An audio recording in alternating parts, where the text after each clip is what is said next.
আমরা এখনো সজাগ আছি না? আমরা স্বৈরাচার মাঝে মধ্যে উকি দেয় বলে ফিরে আসবে।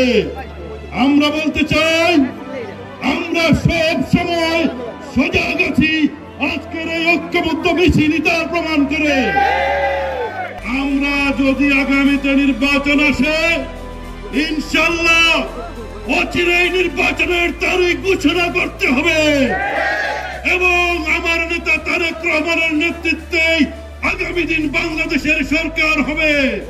সেই নির্বাচনের ধানের শীষ প্রতীক নিয়ে যেই আসবে, আমরা সবাই ঐক্যবদ্ধ হয়ে তার নেতৃত্বে গোলাপগঞ্জ বিয়ানীবাজারে বিজয়ের ঝান্ডা উড়াবো ইনশাআল্লাহ।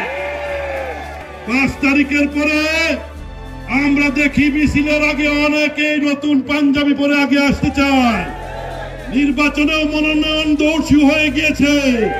এখন হালুয়া রুটির ভাগ কিভাবে নিবে? জামাত আওয়ামী লীগের ষড়যন্ত্র শিকার হয়ে তারা আমাদের মধ্যে বিভক্তি করতে চায়।